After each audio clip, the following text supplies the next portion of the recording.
Okay, Ziki, today is Genesis 42. Yesterday it was 41. What happened in chapter 41? Keep eating your foods, it's okay. That'll do review. Yeah, eat quick. Okay? Joseph was in the jail. He got out of the jail because the butler finally told Pharaoh, hey, there's a guy who can interpret your dream. Okay? He's in the jail. Okay? Joseph properly interpreted Pharaoh's dream, and then Pharaoh was so impressed, he hired him to manage the whole country. Okay? There was 7 years of famine. Before that was 7 years of plenty. Okay? And during the years of plenty, Joseph stored up a bunch of foods in the warehouse. Okay? In chapter 42, the title says, Joseph's brothers go to Egypt. Okay? I wonder why. Let's think why. Oh, maybe they don't have foods because there's a famine. Okay? Let's find out. Okay? Keep eating quick, son. When Joseph learned that there was grain in Egypt, Jacob. Okay? Chapter 42, verse 1. When Jacob learned that there was grain in Egypt, he said to his sons, why do you look at one another? And he said, behold, I have heard that there is grain in Egypt. Go down and buy grain for us there, that they may live and not die. Verse 3, so 10 of Joseph's brothers went down to buy grain in Egypt.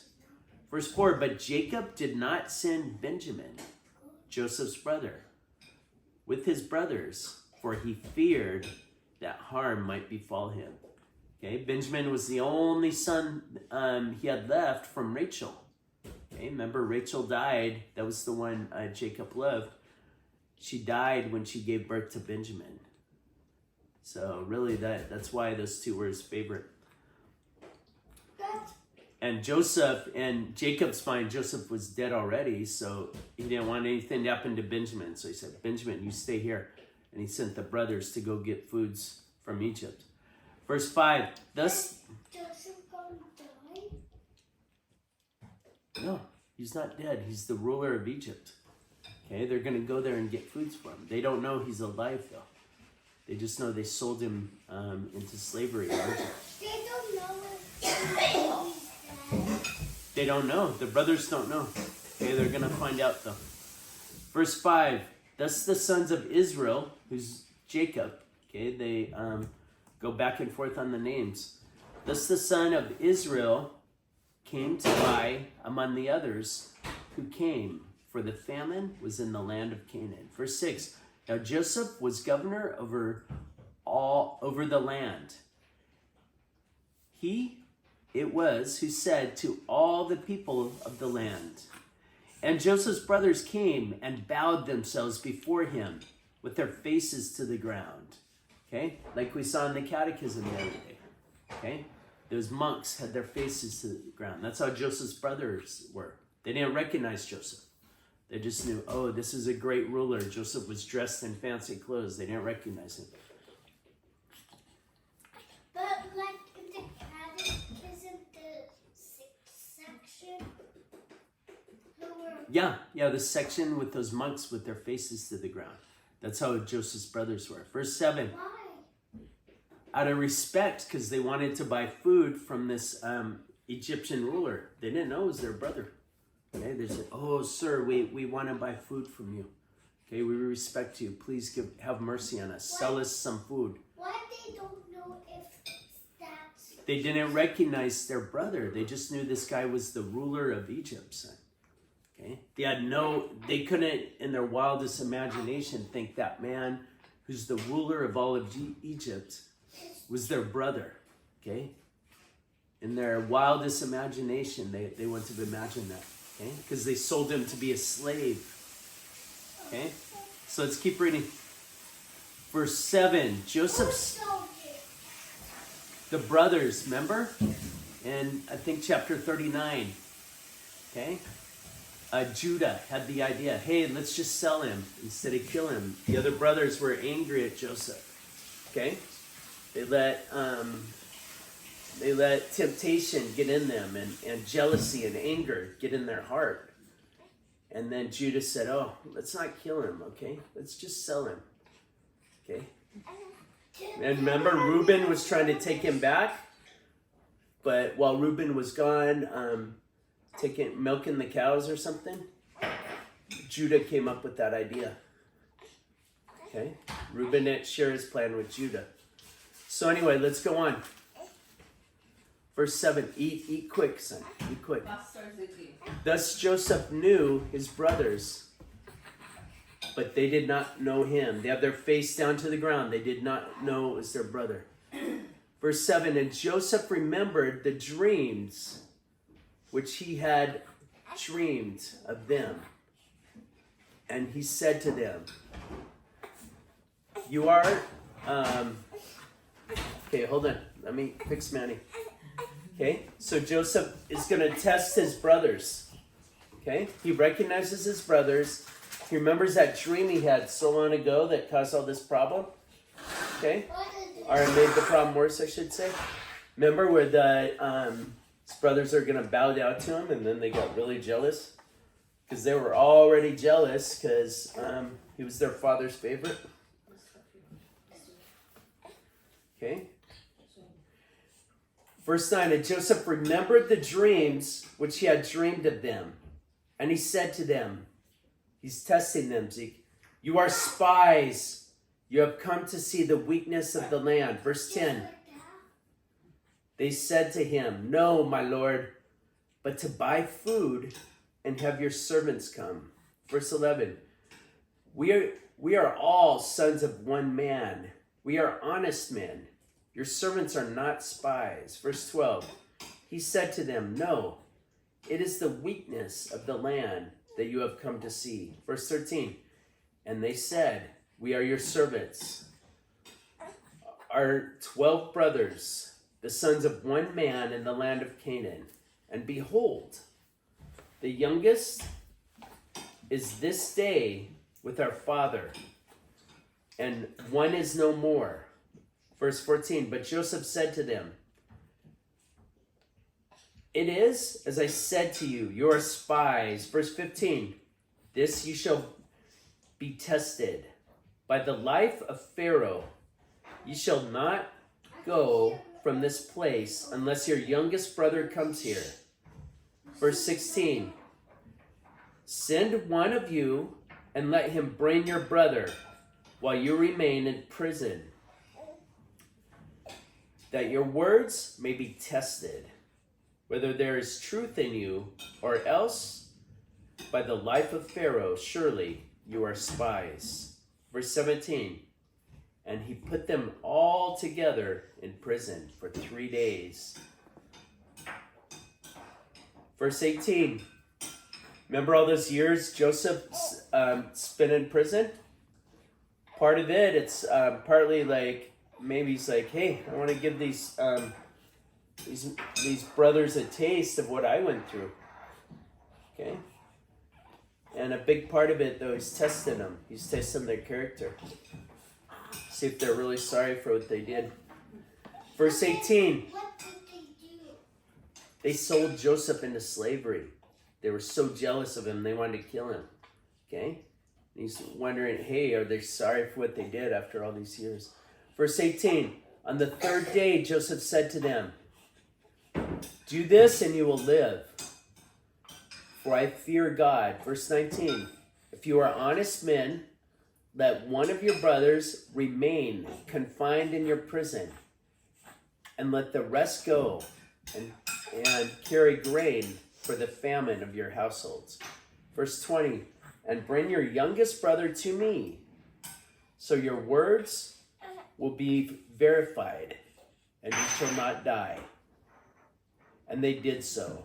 Verse 21, then they said to one another, in truth, we are guilty concerning our brother, in that we saw the distress of his soul when he begged us, and we would not listen.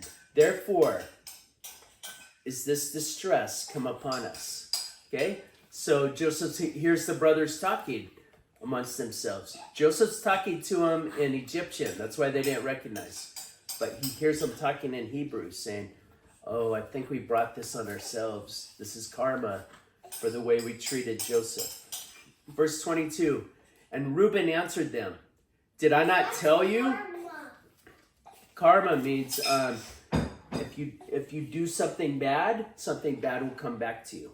That's what his brothers are saying. Oh, we did this bad thing to Joseph. Now this bad thing is coming back to us. And Reuben, remember Reuben's the one who tried to save Joseph before? Reuben said, did I not tell you not to sin against the lad? But you would not listen. So now there comes a reckoning for his blood. Okay, Reuben, to this day, he still thinks he's dead. Okay? But all the other brothers know, oh, no, Joseph's alive. Verse 23. Why do you think he's dead? Because remember, Reuben was gone milking the cows. And Judah had this idea. Hey, let's sell Joseph, keep his coat, dip his coat in the blood of a sheep, and make it look like he died. Okay? So Reuben came back, just saw Joseph's bloody coat. And then the other brothers were like, oh, good, he can convince our father that Joseph died. Okay? So still, still Reuben thinks Joseph is dead. Okay, we got to read quick, baby. 23. They did not know that Joseph understood them, for there was an interpreter between them. Verse 24. You can go to the comfort room if you want to. You can still hear me. Verse 24. Then he turned away from them and wept. And he returned to them and spoke to them. And he took Simon from them and bound him before their eyes. Verse 25. And Joseph gave orders to fill their bags with grain and to replace every man's money in his sack and to give them provisions for the journey. This was done for them. Joseph's brothers returned to Canaan. Okay, now they're on their way back. They have all the grain with the money still in it. Verse 26. Then they loaded their donkeys with their grain and departed. Verse 27. And as one of them opened up his sack to give his donkey food at the lodging place, he saw his money in the mouth of the sack. Verse 28. And he said to his brothers, my money has been put back. Here it is in the mouth of my sack. At this, their hearts failed them, and they turned trembling to one another, saying, what is this that God has done to us? Verse 29. When they came back to Jacob their father in the land of Canaan, they told him all that had befallen them, saying, verse 30, the man, the Lord of the land, spoke roughly to us and told us to be spies of the land, and took us to be spies of the land. Verse 31, but we said to him, we are honest men. We are not spies. Verse 32, we're 12 brothers, sons of our fathers. One is no more, and the youngest is this day with our father in the land of Canaan. Verse 33, then the man, the Lord of the land, said to us, by this I shall know that you are honest men. Leave one of your brothers with me. Take grain for the famine of your households, and go your way. Verse 34, bring your youngest brother to me, then I shall know that you are not spies, but honest men. And I will deliver to you your brother, and you shall trade in the land. Verse 35, and they emptied their sacks. Behold, every man's bundle of money was in his sack. And when they and their father saw their bundles of money, they were dismayed. Verse 36, and Jacob their father said to them, you have bereaved me of my children. Joseph is no more. And Simon is no more. And now you would take Benjamin? All this has come upon me. Verse 37, then Reuben said to his father, slay my 2 sons if I do not bring him back to you. Put him in my hands, and I will bring him back to you. Verse 38, but he said, my son shall not go with you, for his brother is dead, and he only is left. If harm should befall him on the journey that you are to make, you would bring down my gray hairs with sorrow to Sheol. That's it, Siki. Hush up, my big boy. That's the end of that chapter.